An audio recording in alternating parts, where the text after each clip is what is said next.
All right, welcome back, everyone. So this is video 2 of part 4, which is about the scientific study of consciousness.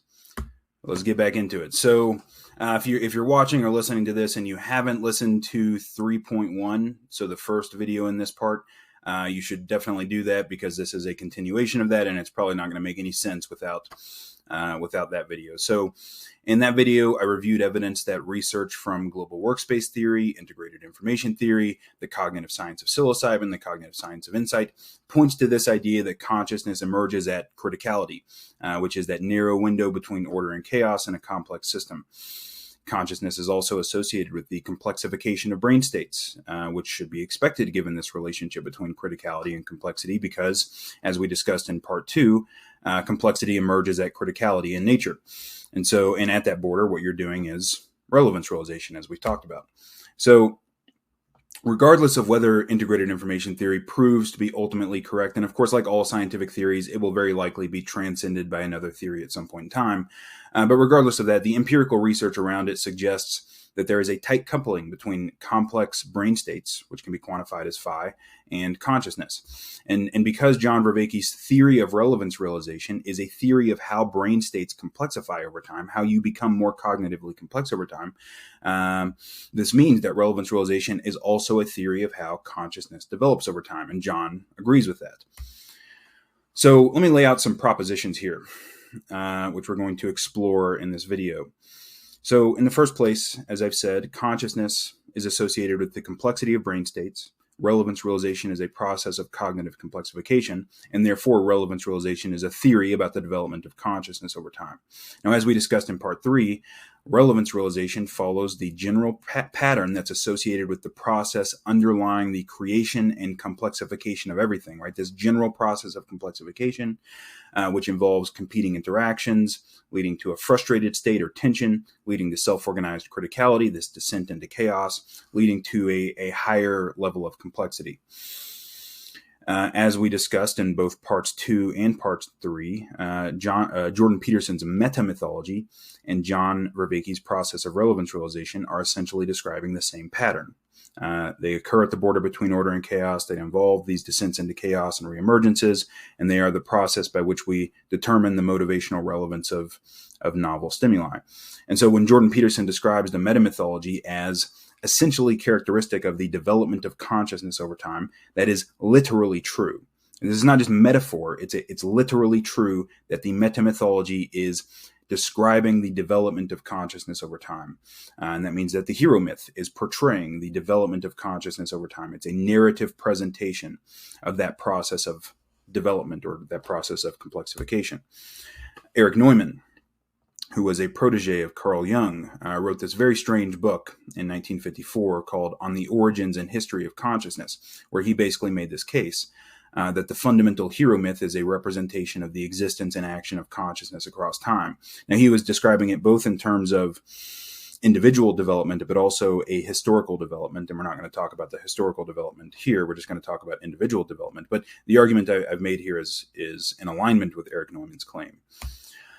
And so this is just a table showing some of the overlaps between the meta-mythology, between the general structure of mythological narratives and consciousness science. So in the meta-mythology, the hero figure stands at the border between order and chaos. And in consciousness science, consciousness emerges at criticality, which is, of course, the narrow window between order and chaos. The pattern characterizing the meta-mythology occurs at the border between order and chaos and has the structure of an insight. And of course, an insight occurs at criticality. And it's accompanied by a flash of conscious awareness. And it is characteristic of the development or the complexification of consciousness over time. The meta-mythology is said to represent the development of consciousness over time and has substantial overlap with relevance realization. And relevance realization, as we've said, is a theory of how consciousness develops over time. And so the conclusion here is that, strangely enough, modern consciousness science, in conjunction with Jordan Peterson's analysis and maps of meaning, provides support for this idea that the mythological hero figure represents the existence and action of consciousness across time. Now, you may think that sounds really woo-woo and really like a supernatural claim or something like that, but it's not. There's a perfectly logical explanation for why we would find this overlap, and it makes perfect sense. So Alicia Euro is a philosopher who does a lot of work on complex dynamical systems. And in her 2002 book, Dynamics in Action, she argues that intentional behavior, which is necessarily tied up with consciousness, is best thought of in terms of a complex dynamical system. And she argues at the end of that book that narratives are necessary for understanding the behavior of these kinds of systems, right? Normal, what she calls covering law explanations, so taking a general principle and trying to apply that to all of these situations just isn't going to work very well. In order to understand what really happened during a phase change, we have to have a narrative. We have to use a narrative. So a complex dynamical system is a self-organizing system in which the behavior of the system is not reducible to the parts of the system. And for her, this is characteristic of consciousness. And of course, that's what consciousness is according to integrated information theory. Consciousness is the extent to which a system is not reducible to its parts, right? That's literally what consciousness is according to integrated information theory. And so her analysis here is extremely concordant with integrated information theory. She says about this, and I quote, "I hypothesize that the high levels of self-organization of the human brain and nervous system can access different states with different properties than less complex and uncorrected neuronal processes can. We can postulate that the various characteristics of consciousness and self-consciousness, including meaning, intentionality, purposiveness, and the like, are just a few of these novel emergent properties." So, in other words, it's the end of the quote. The characteristics of consciousness are emergent properties of the complex dynamical system that is the human nervous system. So we've talked about this a little bit before, but a phase change in a dynamical system consists of a sudden reconfiguration of its attractor landscape. Right? So we've talked about in part 2 how the attractor landscape has to flatten out, and then the system can escape at one attractor and then move hopefully to a deeper and more functional attractor. So, and you may remember that Stephan and Dixon characterize an insight as a phase change in a dynamical system, and also that the ignition event, according to global workspace theory, is a phase change as well. And the metamythology is essentially describing the general structure of a phase change, which is also the structure of an insight. And so Juarrero argues that because phase changes are dependent on highly particular occurrences, right? So they're dependent on the particular events that happen to that particular system. Only narrative descriptions can provide adequate explanations of these kinds of phase changes because they can't be predicted by laws or algorithms, right? The outcome cannot be predicted by a law or an algorithm. And so this is what she says about that, and I quote, "Phase changes embody essentially incompressible information. That is, there exists no law or algorithm more concise than the process itself that can capture and describe what happened. That is why fiction and drama, Bible stories, fairy tales, epics, novels, and plays will always be better than deductions or formulas for explaining personal transformations of this sort. The rich, vivid descriptions and reenactments that these genres provide represent meaningfully for the reader and spectator the processes that precipitate such personal transformations." And so this is what Alicia Euro says about this, and I quote, "Phase changes embody essentially incompressible information. That is, there exists no law or algorithm more concise than the process itself that can capture and describe what happened. That is why fiction and drama, Bible stories, fairy tales, epics, novels, and plays will always be better than deductions or formulas for explaining personal transformations of this sort. The rich, vivid descriptions and reenactment that these genres provide represent meaningfully for the reader and spectator the processes that precipitate such personal transformations. They do so by paying special attention to the role played both by the agent's internal dynamics and the particular environmental perturbations that drive a system far from equilibrium. Stories and dramas also show the reader and viewer how random, unrepeatable events and circumstances can be responsible for either destroying people or renewing them at a different level." End quote. And of course, that is what happens in a phase change, right? You're either destroyed by it, or it happens when you have a massive instability in a complex system, right? It's either going to destroy you, you're going to fall apart, or you're going to be renewed at a higher level of complexity. Those are really the only options you have.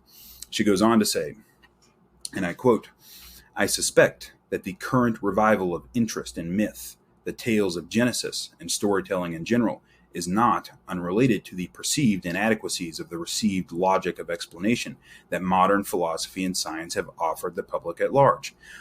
It is not, as some have suspected, that we find in myths and conversations a mechanism for coping. These are not coping mechanisms. Becker.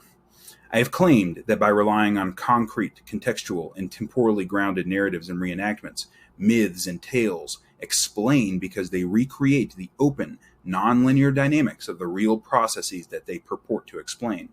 By reconstructing a storyline that hangs together despite and because of many twists and turns, myths and stories respect time and origins. By emphasizing concrete particular details, they respect connectivity and correlations, that is, contextual embeddedness. They respect, in other words, the human being's sense of place, the importance of a particular temporal and spatial point of view in human life and behavior. End quote.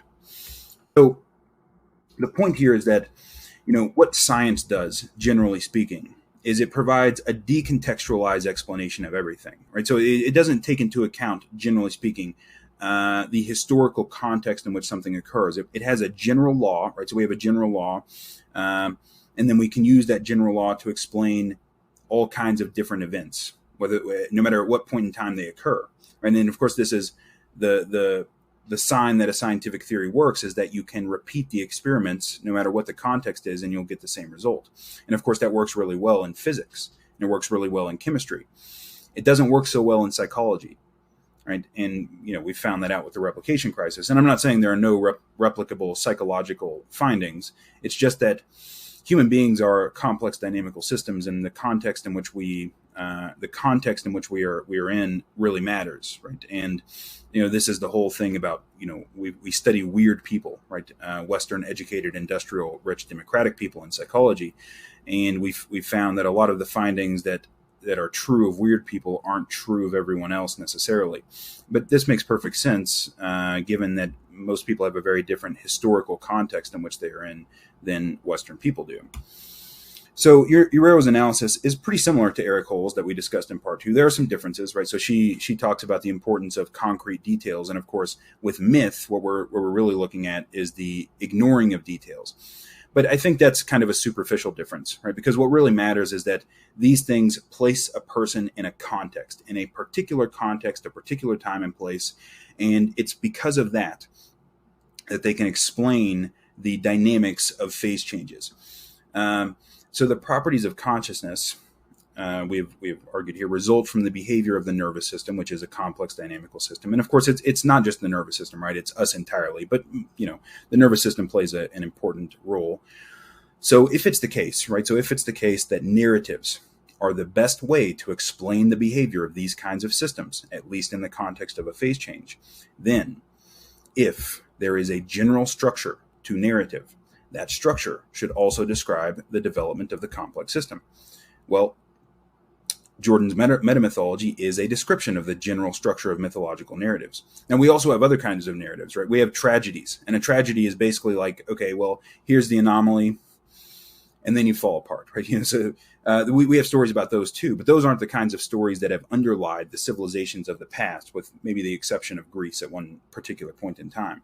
But for the most part, the stories that underlie the great civilizations are the hero myth, which is the fall and the rise, right? And that is the general structure of a phase change. And so it's no wonder that we find a lot of overlap between that structure and the structure of the development of consciousness, because that is the structure that characterizes the development of consciousness over time.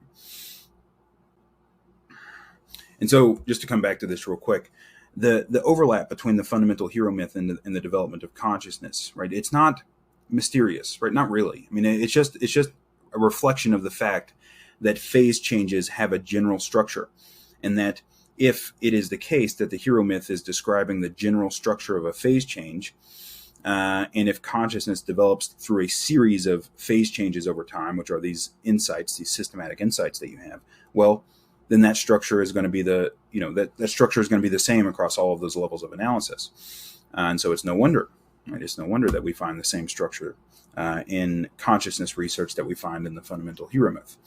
So we're now going to come back to this issue that we talked about at the very beginning about the nature of consciousness, right? What you might call the hard problem. And as I said at the beginning, I take the following claims as being basically axiomatic, right? Phenomenal consciousness is real. I'm having an experience. I am assuming that you also are having an experience. And any denial of that is stupidity of the highest order. And I won't address it too much here. If you're somebody who denies the fact that you're having an experience, fine. You and I are on such different wavelengths that we might as well not even talk to each other about this stuff, right? I mean, at that point, we might as well be different kinds of creatures. So who cares about that? Phenomenal consciousness is continuous with the rest of nature. Now, that's a more controversial claim, I think, against brute emergence, right? I'm a believer in the reality of emergence, but I am not a believer in miracles. I'm not a believer that anything violates the fundamental laws of nature, which brute emergence would. And that's a problem, right? If we're trying to explain the emergence of consciousness.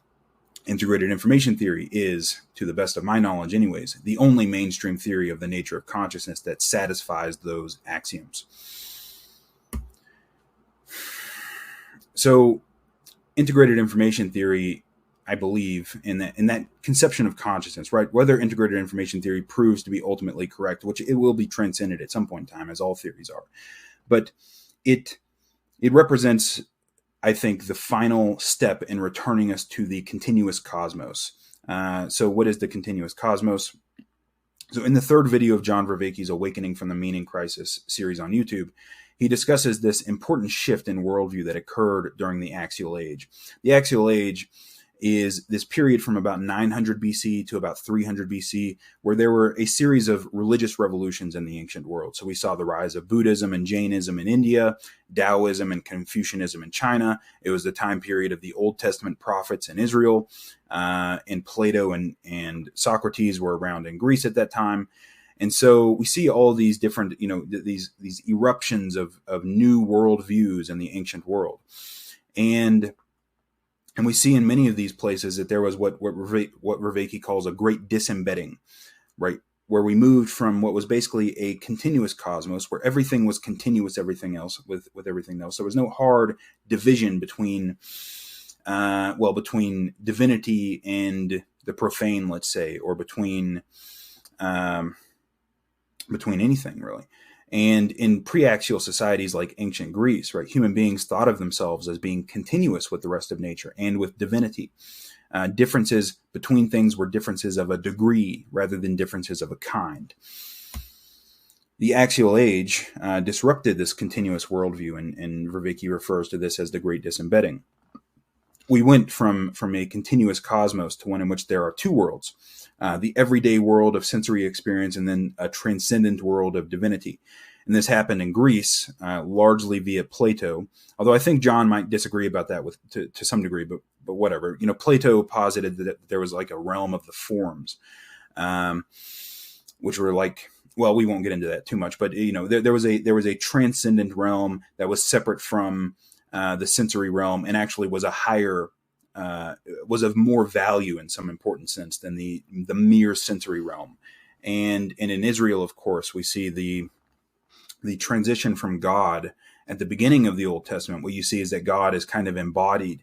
God is like a person that can come down and interact with people. And by the end of the Old Testament, God is very abstract and disembodied and kind of the sky daddy that we all know now. And those strands were later synthesized through Plato's influence on Christianity.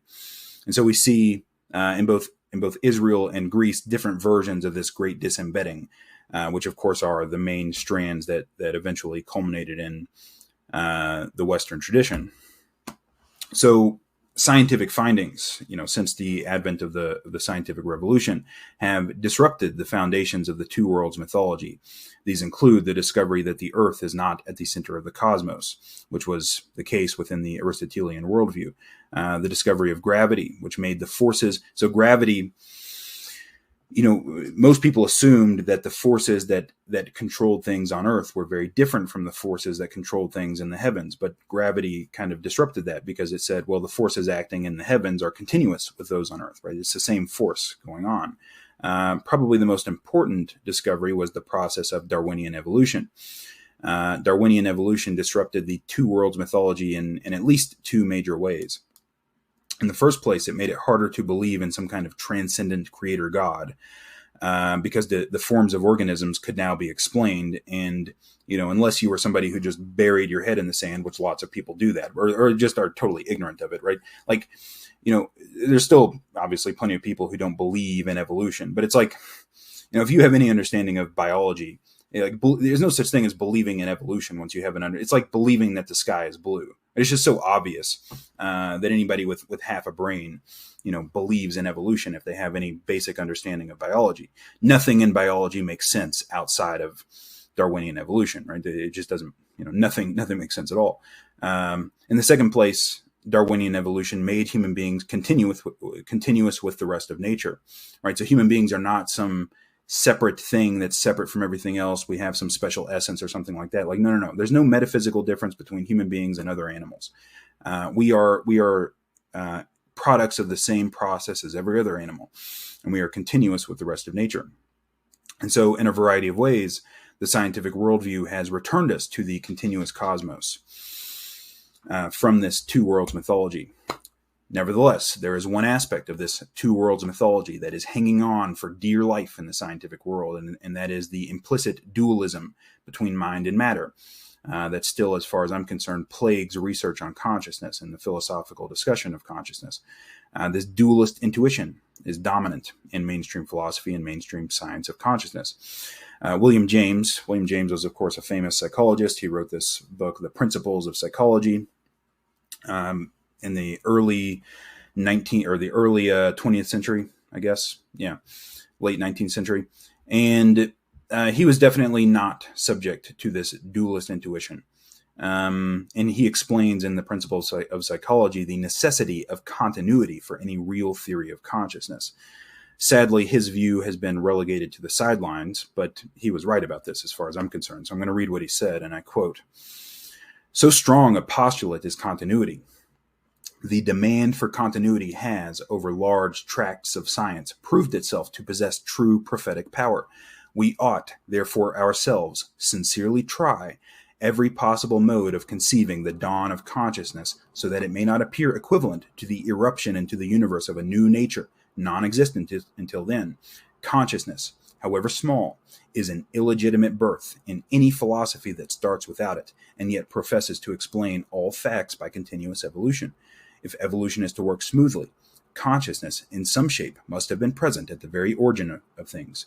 Accordingly, we find that the more clear-sighted evolutionary philosophers are beginning to posit it there."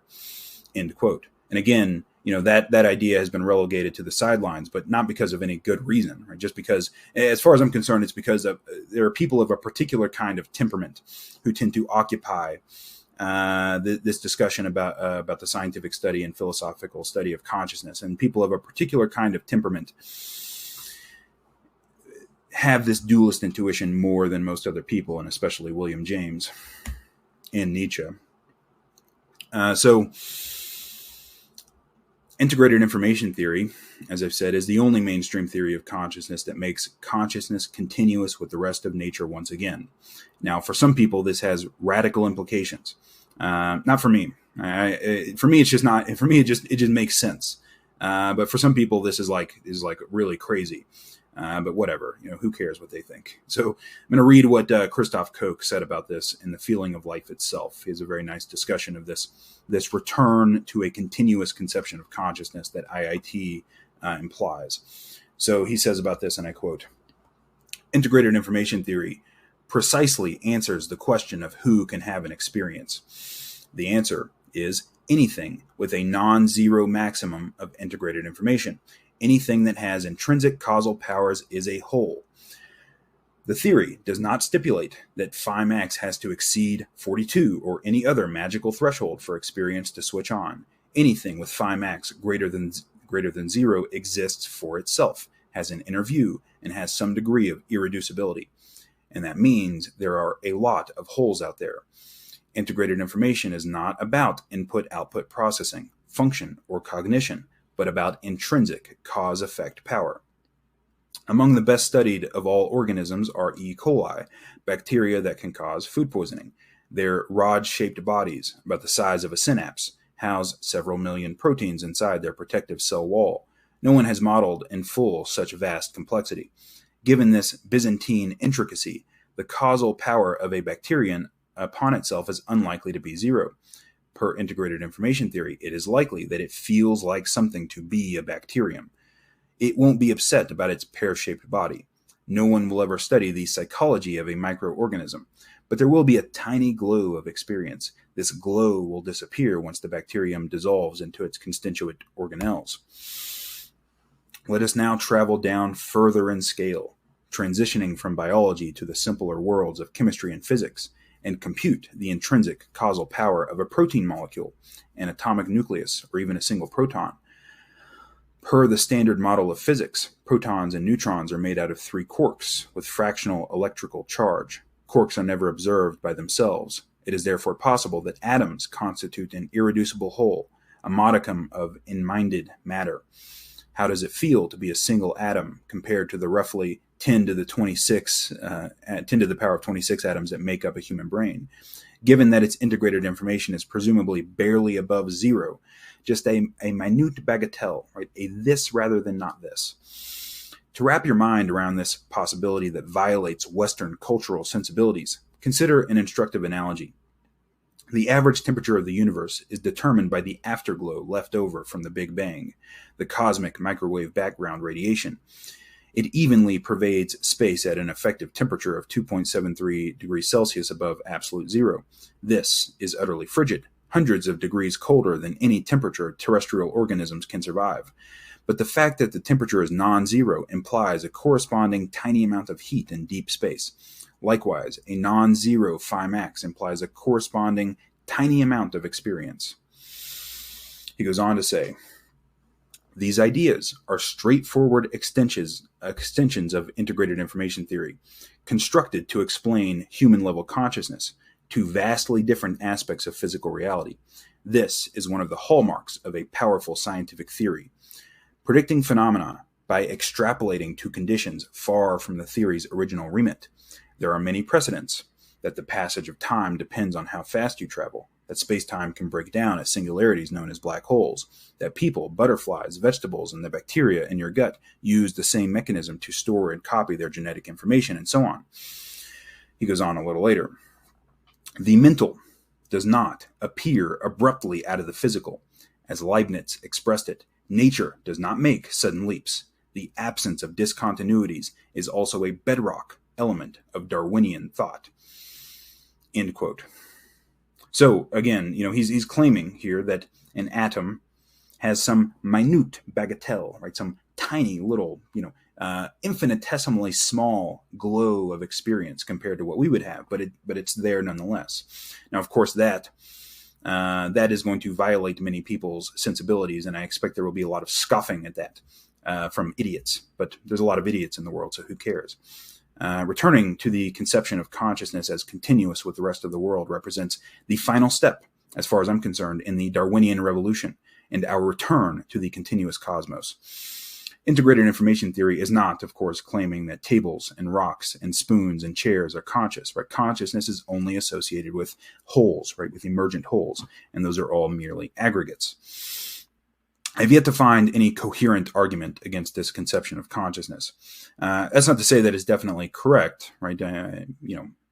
But it's only to say that the arguments that I've come across are either straw men, which is almost always the case, right? Almost every argument I've seen against this, especially coming from people like Patricia Churchland, who is she's hysterical about this stuff. If you know who she is, just look her up on Twitter and you'll find her hysterics about these things. But and often people just throw insults around, and I do that too. I call people idiots sometimes, and I probably shouldn't do that. I don't think if you disagree with this understanding of consciousness, I don't think you're an idiot. But if you think that it's like some kind of stupidity or something, then I kind of think you're an idiot, right? Then I do, right? Because, this is a conception of consciousness that has been held by some of the smartest people who have ever lived, probably way smarter than you and way more knowledgeable than you. And so that's a form of arrogance that I'm not a big fan of.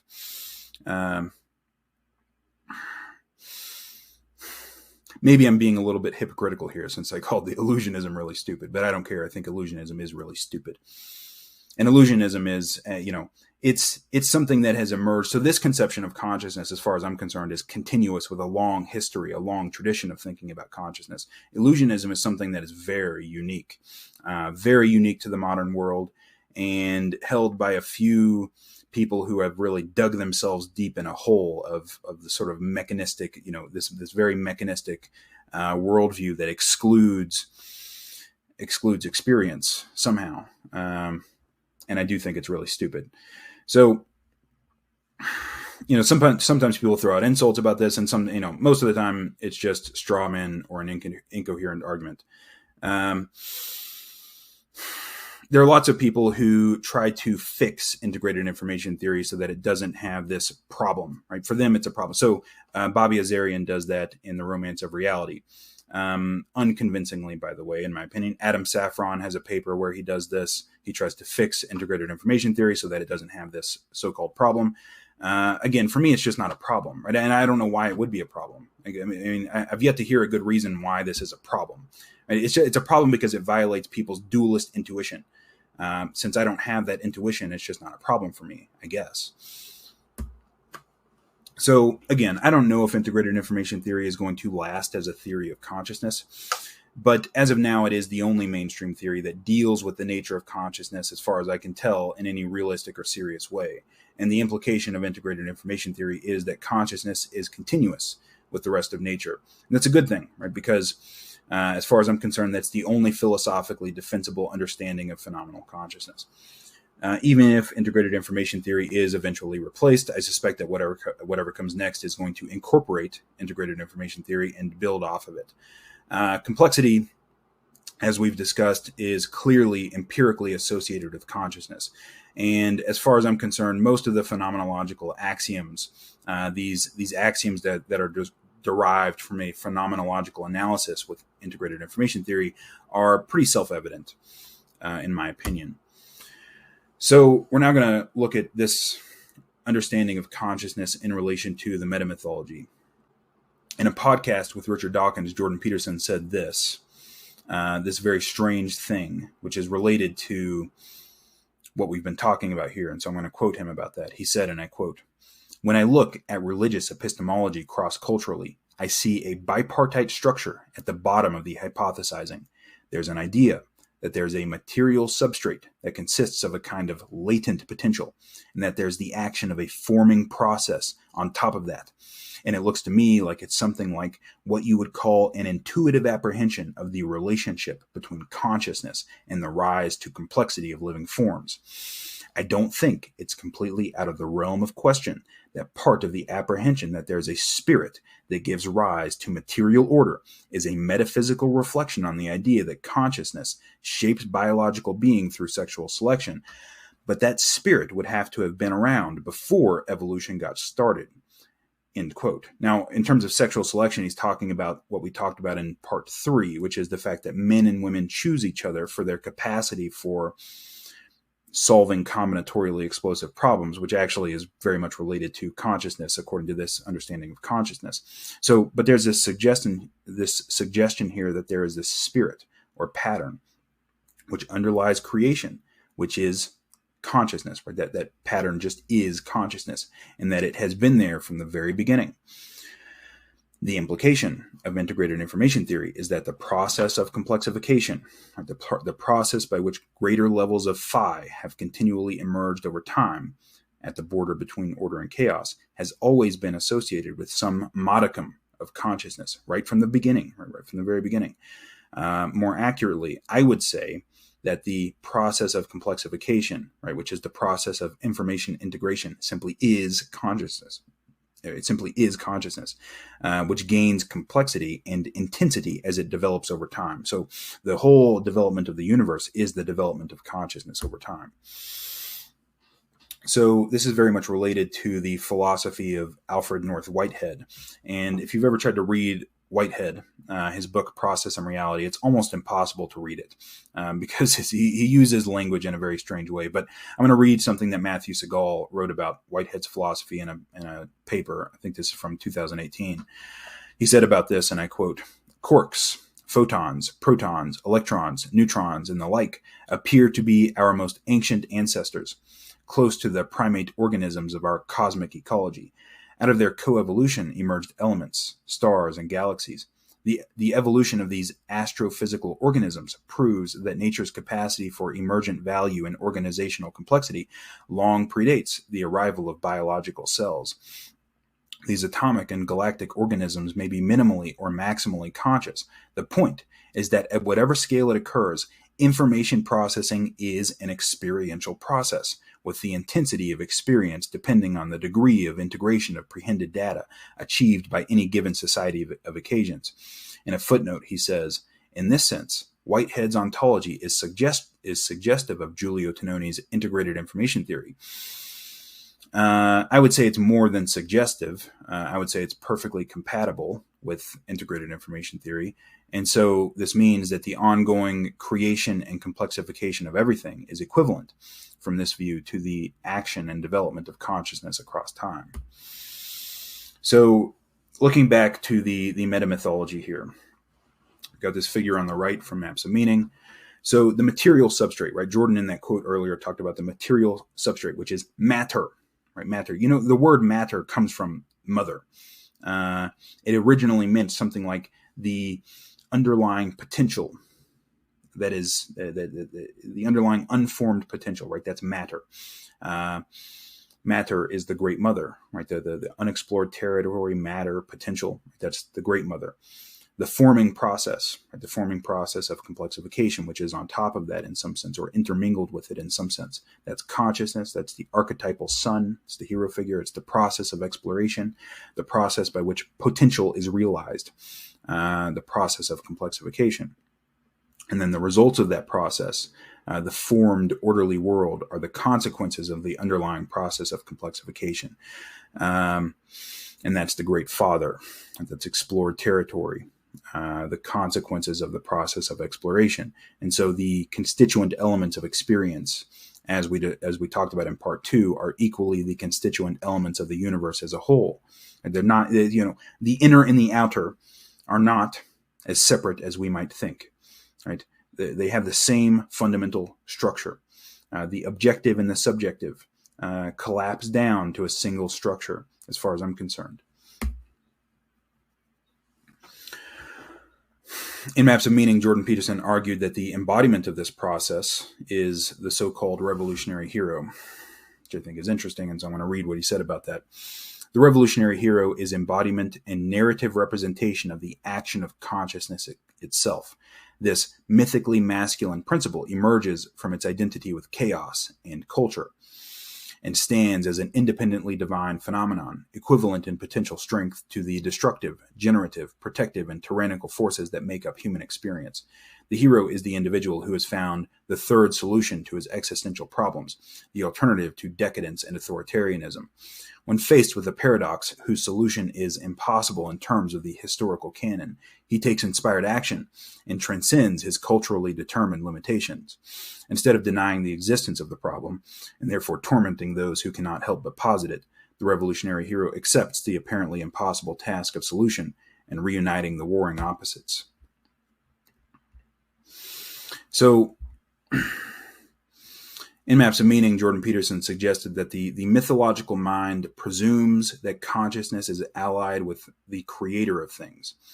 And as I've said, strangely enough, I think that the mythological mind is correct. He also suggests that the world-creating hero is embodiment of the pattern which is essentially characteristic of the development of consciousness, which is regarded from the mythic perspective as akin to the creation of the world. So given the assumptions of integrated information theory, along with the information discussed in part 3, the identification of consciousness with the ongoing process of complexification underlying the continual creation of the world is literally and scientifically true. We are most conscious when we are participating in that process of complexification, right, which occurs at the border between order and chaos. And we can see this being revealed by the cognitive science of insight. Right, so when we have an insight, we are more conscious, let's say, than at other points in time. Now, the ultimate example of that is what the psychologist Abraham Maslow called the peak experience. And we'll talk about that when we talk about the psychology of meaning. that is when we are, in some sense, the most conscious. But also we get that in the psilocybin experience as well, which moves us closer to the border between order and chaos, and we get this expanded sense of consciousness. And that is when we are most conscious, right? When we are at that border where we are participating in that process of complexification. So I'm going to talk a little bit here about the problem of free will.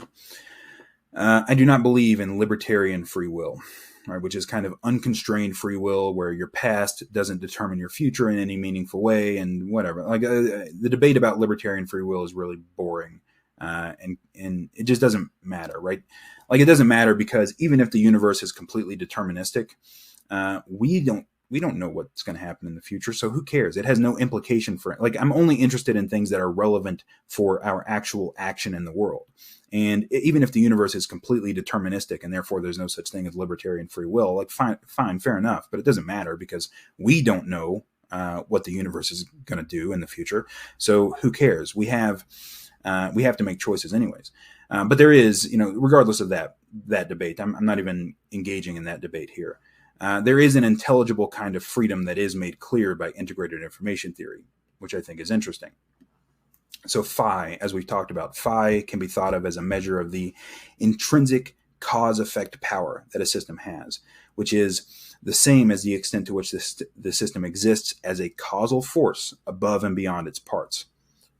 So Koch says about this that the intrinsic causal power is the extent to which the current state of a system causally constrains its past and future states. The more the system's elements constrain each other, the more causal power. And so the extent to which a system has control over its own state of the world, its own future, is the extent to which it exists as an emergent whole. So the reason why integrated information theory can posit something like free will is because it is a theory about what actually exists as a causal force in the world. And we, as a complex self-organizing system, we are emergent wholes, and therefore we have real causal power in the world. Your neurons, right, the neurons in your brain are not self-determining wholes, right? They are parts. And therefore, they do not really exist. They do not have full existence in the sense of integrated information theory. Now, of course, they exist in some important sense, but they are parts, not wholes, right? They do not have independent existence. And I can't really do justice to this argument here, so I will, of course, put the paper. I'll put the paper in the description and the references. And the paper is called "Only What Exists Can Cause: An Intrinsic View of Free Will" by Giulio Tononi and colleagues, but this is their conclusion. I'm going to read that here. They state, and I quote, "What truly exists and truly causes are only intrinsic entities, absolute maxima of cause-effect power, corresponding to conscious beings such as ourselves. Further, if we can consciously formulate alternatives, consider reasons, make decisions, and control our actions, then we have true free will. The amount of free will for any decision can also be measured, and the origin of the decision can be established empirically, thereby providing further tests of integrated information theory. Finally, if we do have free will, we can perform self-changing and world-changing actions that shape ourselves and our environment according to our intentions. And given the fundamental indeterminism that makes the world open-ended in the long run, we can freely shape how we and the world will evolve. For this, we have true and ultimate responsibility." So according to this theory, free will is something that is earned over time, right? So you're born with some amount of free will, but like it's let's say a very small amount. You earn your freedom, or you earn your capacity to determine your own future through the development of consciousness, right? Through becoming a more complex entity. The more complex you become, the more conscious you become, the more intrinsic cause-effect power that you have, and therefore the more free you are.